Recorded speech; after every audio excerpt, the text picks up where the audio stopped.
to let you know that we had a great time. I also just want to first say thank you for your support. I know you guys helped out a lot with all of our fundraisers, and it was, thank you for that.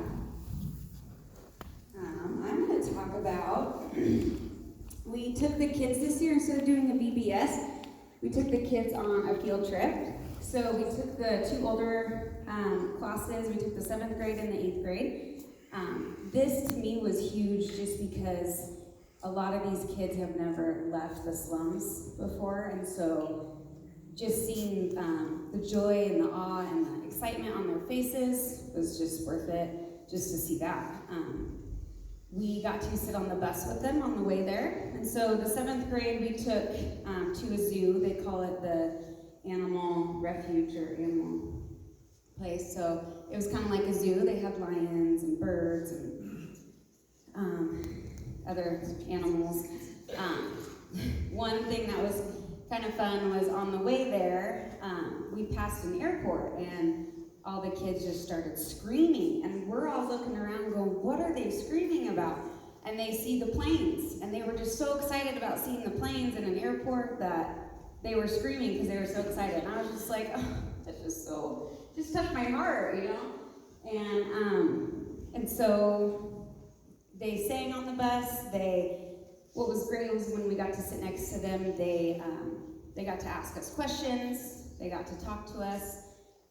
One question I got asked was, you know, do you like pizza, and what does pizza taste like? So I thought, oh, how do I explain that? So I was thinking maybe if we go again next time, maybe we can somehow get them a pizza so they can try pizza. So I'm gonna look at my notes because otherwise I'll just ramble. Okay, so they love seeing the lions. There was a lot of other schools there, and so it kind of made me a little nervous because, you know, we're with this bus, 2 buses full of kids, and I'm like, oh, there's like 80 different buses there, and it's just going to be a madhouse. Our kids, the Madoya kids that we took, I felt like were the best behaved, most respectful group of kids that out of everybody. So I was, kind of made me a little proud.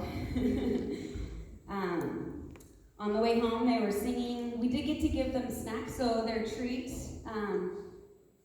They got milk, and they got like these biscuits, and they also got like a lollipop. So just watching them, you know, eat their snacks was still kind of, because they were just like, oh my gosh, this is like, to them, you know, they don't get that. They don't get milk a lot of times. So just the snacks alone it was good, fun to see them and eat it, and they were so grateful for it. They kept saying thank you, thank you. So that was fun. It's good to watch. The 8th grade trip, we took them the next day. We took them to the elephant orphanage, and that's the zoo. So that's the elephant there. That was fun too. Same thing, we got to sit on the bus with the kids, which is great because they got to talk to us, got to interact, and for me that was huge just because I'm a relationship person, so I just love talking to them and getting to know them and having them ask me questions because I want them to get to know me. And so it was fun sitting with them on the bus. Seemed like they had a good time. Oh, they were really excited about braiding Katie's hair. Katie asked them if they could do that, and they did. And the girls were really excited about it. They did say that her hair was slippery. This picture I did want to talk about. Another one of those wow things that you don't realize and you take granted of is a hand dryer, obviously, but they've never seen one of those before. So they were all waiting in line, and they were like scared at first. Like a lot of the boys didn't know what to do, and they were scared to go up to it. So the girls are over here laughing because he finally decided to go try it out. And I'm like, you guys, it's not going to hurt you. It's just air. And so it was just a crazy. I mean, you don't think about that kind of stuff until you're there and you see it and you see the poverty. It just, you think, you know, I take for granted so much here in America. And so it's just another reminder to me that I'm blessed, and I have way more than I need. I don't know if there's any other pictures. And let me make sure if I have my notes. I think I covered everything. My big take back is, like I said, I'm a relationship person, so me going, this is my third time going. Just seeing the staff, all the staff is there, the social workers that I started relationships with the first year I went, I got to see them again. But this is the third time I got to see them. It's like going back and seeing a friend, and it's just, to me, that was huge. The kids, some of the kids remembered me, they remembered Jesse and asked why he didn't come. But I said, well, maybe another time. But just something to think about if you ever feel challenged to go on a mission trip, or I just challenge you to really think about it, pray about it, because it's big. I mean, it's not only impactful in their lives, just starting that relationship, but it's also impactful in your own life. And so, thank you. So I'm here to talk about sponsorship. I found out a lot about sponsorship while I was there, and I came home very passionate about that. So what does sponsorship do, really? What does it do? Well, for one thing, it forms a relationship. When we sponsor kids with Missions of Hope, we are the only sponsor they have. There are organizations out there that will double sponsor, which means you're not the only sponsor that child has. With Missions of Hope, we are. And we mean so much to those kids. They want to, They really want to get to know who we are. One of the girls that we visited in Josca, which is the boarding school, is a girl that my dad sponsors.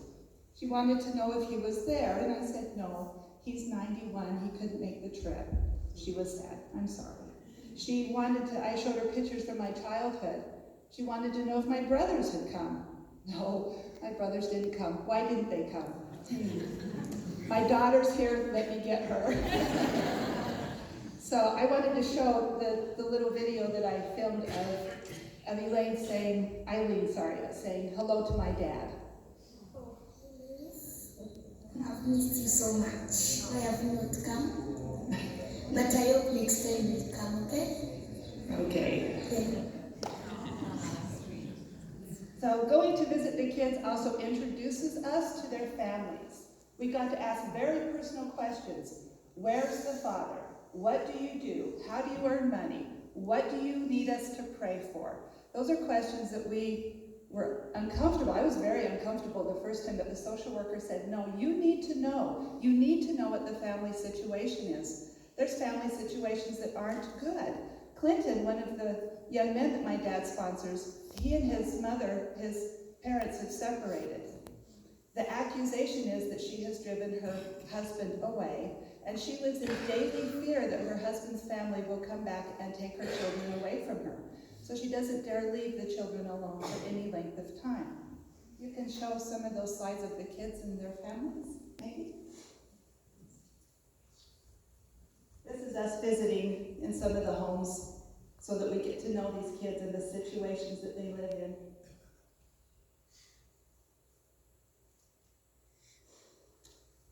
So it also provides an education for these kids. These kids get educated 6 days a week. The families are also required to pay a nominal fee towards the education so that there is ownership there.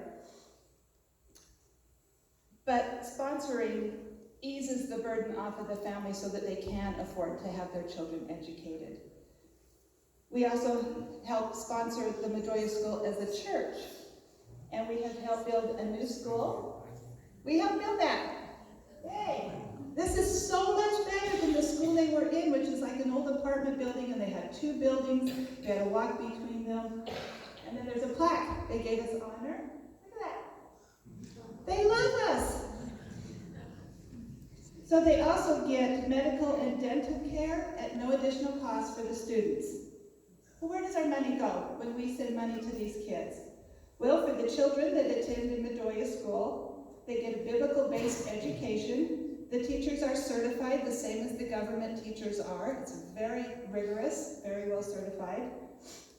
They get 2 meals a day for 6 days a week. They have brought in a nutritionalist to make sure that the children are getting a good nutrition. So in addition to mostly rice and beans, they now have added kale and cabbage and these kids are, that was one question my dad asked. Do they look good? They look good. They look healthy. They get a school uniform, 1 new uniform a year, and they wear that uniform. They live in that uniform for about 6 days. It gets pretty warm. So for the families, they also get to partake in the medical and the dental care, but they pay a nominal fee for that. They also are enrolled into, if they want to be into the microfinance program, which gives them a lot of education in running their own business. They get to take out a loan, they have to pay that loan back before they can take out another one, and they are able to build up family businesses and therefore have a means of making money. For the communities are taught how to answer their own problems and not to just sit around and wait for someone else to come in and fix the problem for them. They're taught to look around, see what their resources are, and try and figure out for themselves how this problem is going to be solved. They get social workers, and I took pictures from last year because I didn't take pictures of social workers this year. This is John. He's one of the social workers for the Medoya School. There are 3 social workers. Each social worker has 200 families as a caseload. They're out in the communities, they're looking for families in crisis, they're looking for children who would be a good fit for the Medoya School. Missions of Hope does not allow their sponsorship to drop below 70%. And what I mean by that is they don't allow their schools to grow beyond that. If they're not meeting a 70% sponsorship, they hold the school enrollment at that level until they go above 70%. And they also receive, the communities also receive churches that are planted in each little community. So for the children in the boarding schools, the Joska and the boys boarding school, whose name I cannot pronounce and never remember. Anybody? No? Okay, I'm not wrong in that. They get room and board 24/7. A lot of the kids in boarding schools are high school, but also 4th, 5th, 6th, 4th through 8th grade, they're taken out of family situations that are unsafe and taken to the boarding school. So they are literally rescued. It literally saves their lives, some of them. They also receive the same education as the kids that are in the slums. They get a new uniform every year. They also get a mattress and a foot locker. When we were at the boys' boarding school, it was the last week of school for them for a month break, something. And the boys, cleaning the way boys do, it was really funny. They had dragged all of their mattresses and all of their foot lockers outside, and then they were playing. I don't know what they were supposed to be doing, but they were playing. And I asked, where did the mattresses and the foot lockers come from? And they said, the children are responsible, the families are responsible to provide those themselves. And I said, what if they can't afford that? And they said, well, if they're sponsored, they get one. Oh, good to know. And for some kids, like I said, it is literally saving their lives. And this is Irene and my daughter. She was so thrilled to have somebody else in my family besides me come. So what is the best thing that we can do for our sponsored children in addition to sponsoring? Well, there's always gifts. Unfortunately, we found out that if the family is very, very poor, the children may not be able to keep the gift. They may have to sell that in order to get money for food. So that was a bit disappointing for us when we found that out. But they love letters. They want to hear about you. They want to hear your stories. They want to know about you, your families. They want pictures. That's really the best thing you can do. I think Missions of Hope, they send out a flyer every year around Christmas time where you can do things like gift boxes for families, for food boxes, and some other things. Those are excellent ways to support these kids. And when the next team goes, if you would like us to, we could record a little message on our phones from you to show to your sponsored child. But the most important thing we can do for these kids is we can pray for them. pray for your kids and sponsor your children. Thank you. Good morning. So I wanted to talk to you guys kind of a little bit of what life is like in Mathari Valley. I thought, working Child Protective Services in America, that I had seen poverty before. And it was, you see things on TV and you see movies and stuff, but you're never really prepared for what you're presented with in a third world country. So Nairobi is the capital of Kenya, and it's estimated that the population is anywhere between 3 million to 6 million people. And about 60% of Nairobi are slums. So there's about 2.5 million people in Nairobi that live in the slums. And so to kind of give you a perspective, Mathari Valley is where the school is at that we sponsor. And there's about 500,000 people living there within 1 square mile. So Baker City, there's 7 square miles within Baker City limits. And if we were to put that same population within every square mile in Baker City, we would have 3.5 million people living here. So that kind of just gives you a little perspective of where people are living. Like when you walk through the streets, there's hundreds of kids within each city block just kind of running around and playing, and there's vendors. It's kind of almost mind-boggling to me because they call themselves vendors or business people, but really it's just a small tin shack, and they're selling produce or clothing. Kind of joking around because you would see like somebody would have just Nike shoes, and so we'd be like, oh, there's the Nike outlet, or they would have pants, or they'd have a district just for furniture. So just the amount of people living within such a small area is just almost overwhelming to even imagine that's actually out there in the world. Even seeing it for yourself, it's almost coming home, and it almost seems like it's not reality.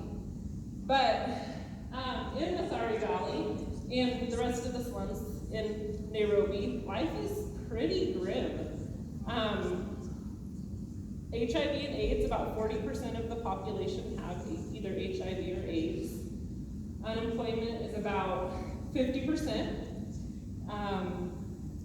Teenage pregnancy I don't know what the percentage is, but a lot of teenage pregnancy, a lot of fatherless homes, a lot of drug addiction and alcohol, and you name it, it's there. So if your mind can go there, it's there.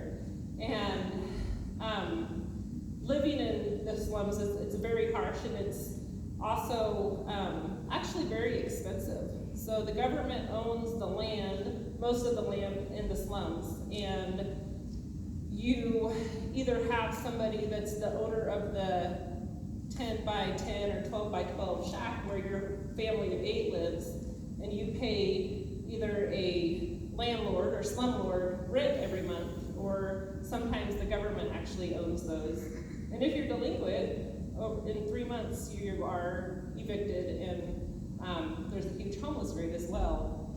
So getting out of the slums is very difficult to do. But what's really cool is that Missions of Hope, the kids get an education, and in Kenya, education stops at 8th grade. So if you want to continue education and go to high school, your family has to pay for that.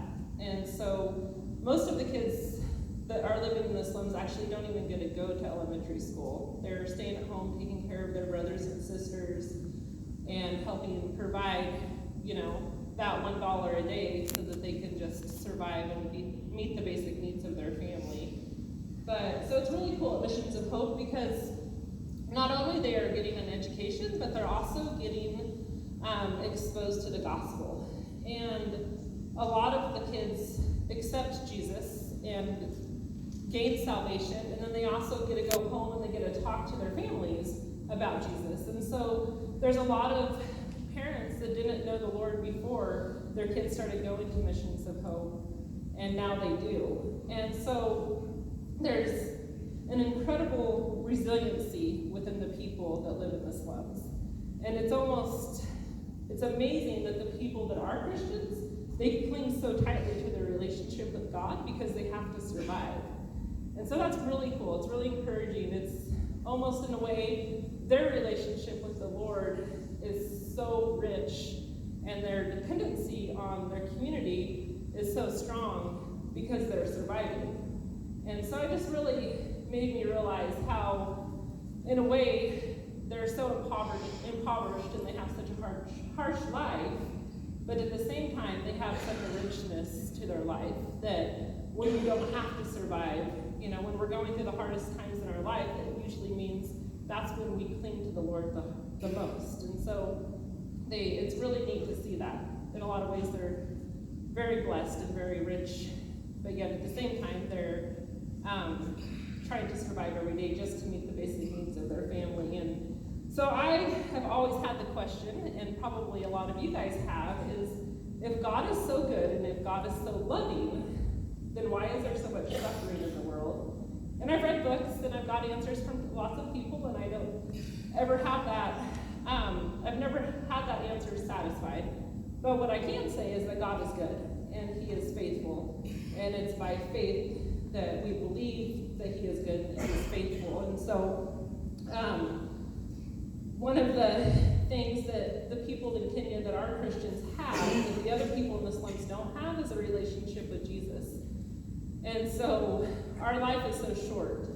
And so they have the hope that they're going to see Jesus face to face, that this life is just temporary. And so this is kind of the verse that I just love this verse. And whenever I think of despair and hopelessness in the world, I just have to realize that we just have such a temporary life. And the most important thing that we can do is to share the gospel with other people, so that when they die, they will go to heaven as well. So it's in 2 Corinthians 4, verse 16 through 18, and it says, "Therefore we do not lose heart. Though outwardly we are wasting away, yet inwardly we are being renewed day by day. For our life and momentary troubles are achieving for us an eternal glory that far outweighs them all. So we fix our eyes not on what is seen, but on what is unseen. For what is unseen is temporary, but what is unseen is eternal." So I'll just piggyback on what Carolyn had to say, and if, whether it's sponsoring a kid in Africa or just being neighborly to the people that you live around in general, really our hope is that people will receive salvation. And so I just encourage you, and if you do sponsor children through Missions of Hope, you are making a difference. Although it seems like it's such a bleak situation, making a difference in somebody's life can really impact a whole community.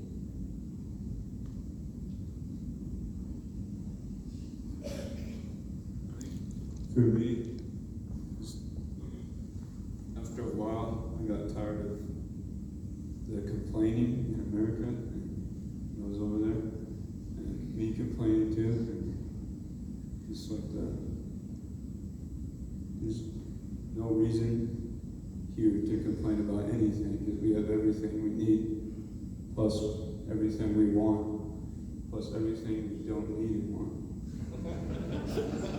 And I think over there, they don't have anything that we would think we need.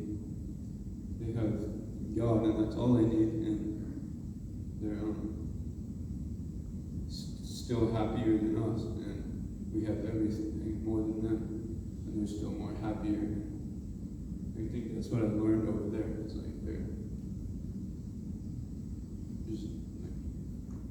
I was over there, and we're on a luxurious plane, and yet we're still complaining about being uncomfortable. And we get fed like every hour.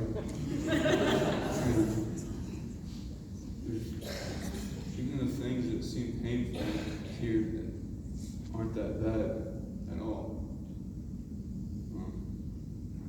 Just showed me that say something bad, just don't say it at all.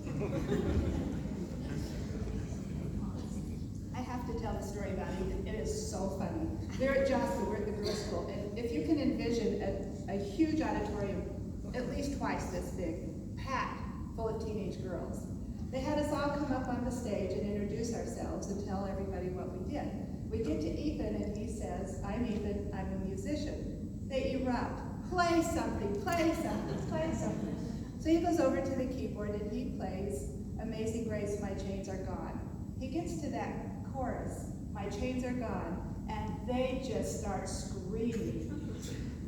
It's like being at a Beatles concert. And then when he's done, literally they're doing this, Ethan! So the one thing I got to give to Irene, apart from family, which apparently I was supposed to take and didn't, was I said, do you want to meet Ethan? Yes. How can I follow up on that? Jeez. Well, I get to talk about the bedding distributing, and I think that was probably the most touching part of my trip in Kenya. This is Jen and I, acting as my international mom, meeting one of the people who didn't necessarily wasn't necessarily enrolled in Mohi, but was a family in need. His name was Davis. He's 16 years old. He's been to 2 high schools, been kicked out twice because he was in a bad crowd. Drugs, alcohol, anything he could do to fit in with the cool crowd. He finally had enough of it, and he decided that he was going to stay home until he could get into Joska, or the boys' high school through Mohi. He didn't want to live the life that he was living before. He didn't want to be in that, and so he didn't want to be in it so much that he isolated himself only to his house. He does the cooking, the cleaning, the washing, anything you can do in a household. Tells his dad to go get a job, tells his mom to go get casual jobs, takes his siblings to school, and comes right back home and does all of the work. Being 16 years old and a teenage boy, I can't even imagine doing that. The hospitality that he's learned at 16 years old, I haven't even learned all of that hospitality, and doing it with a good attitude. That was one thing that I admired about him. We got to pray over him, and Jen especially got to pray over him, that he would be able to be accepted into the boys' high school, and that he would get the education that he deserves. Because of his background, however, being kicked out of 2 high schools, there is a huge chance that he will not be accepted. Moving on to this household, this is my aunt's sponsor child, Elvis.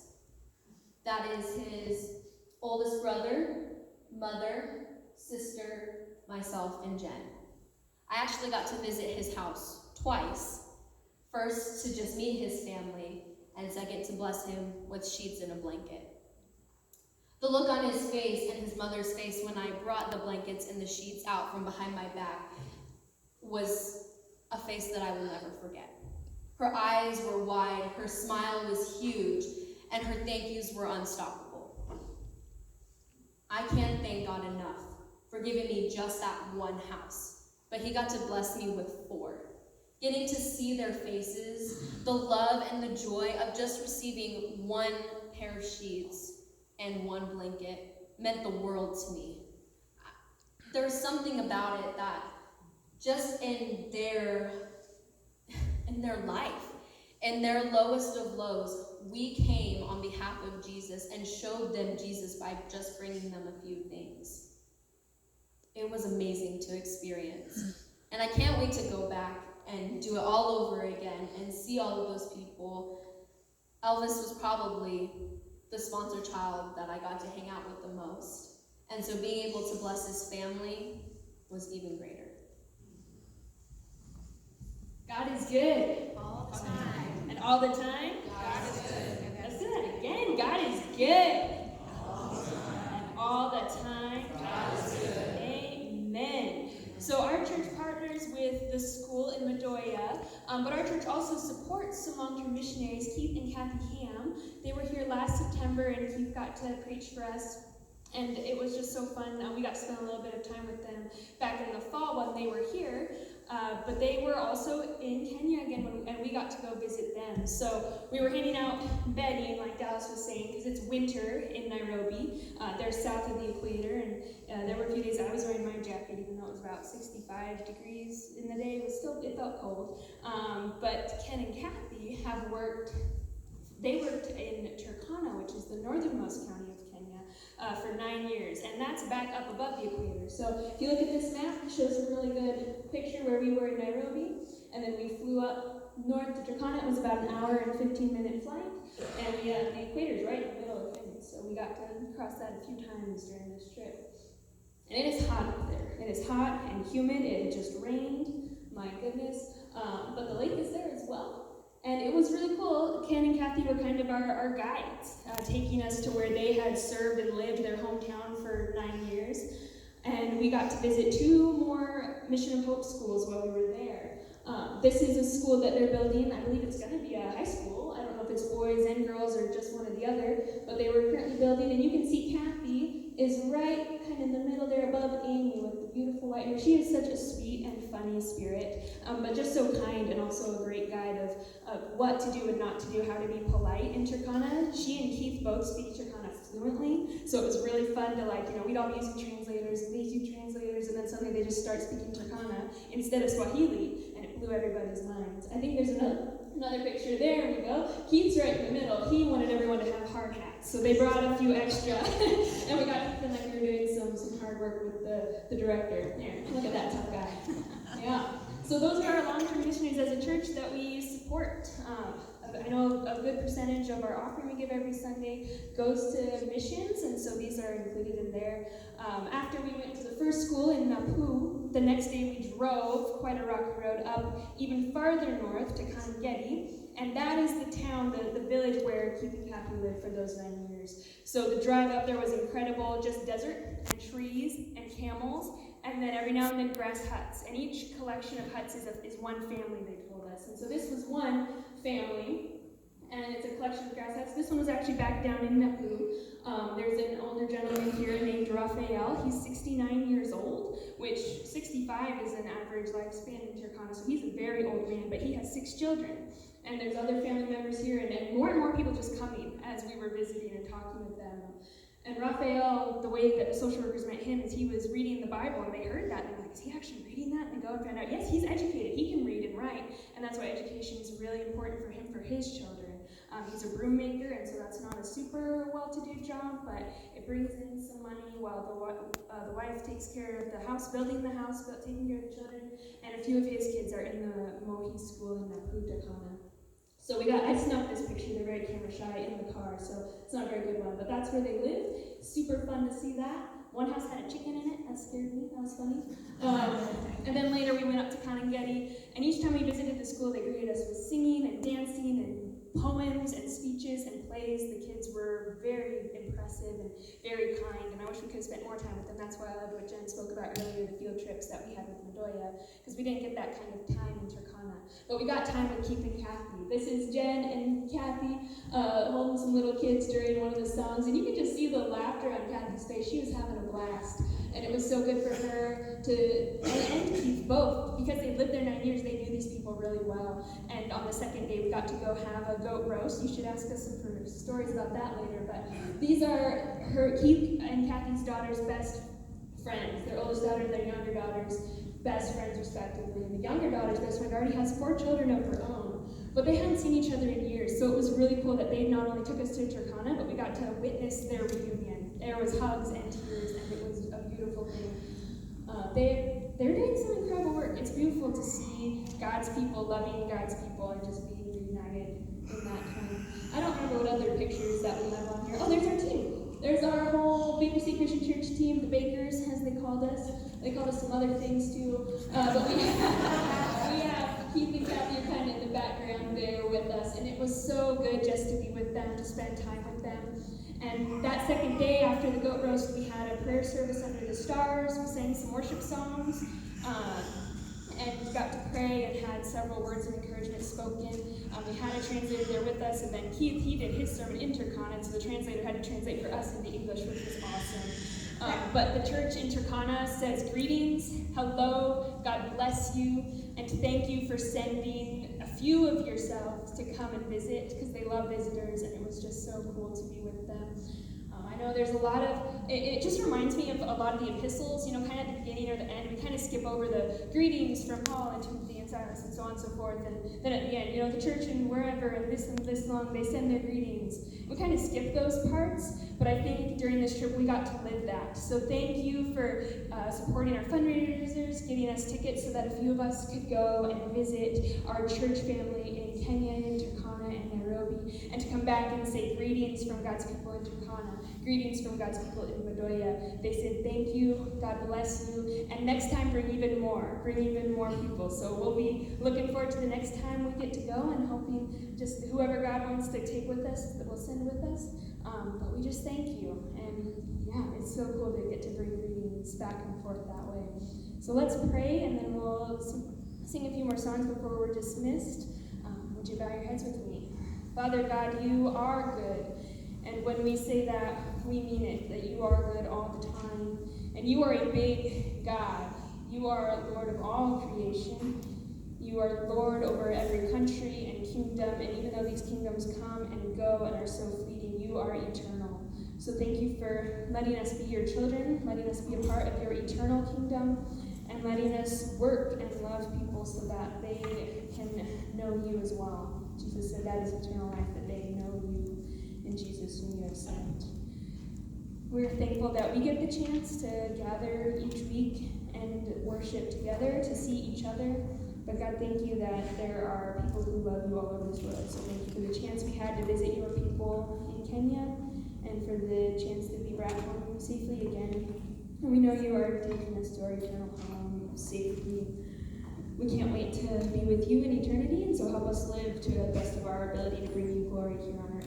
We love you and we pray in Jesus' awesome and holy name.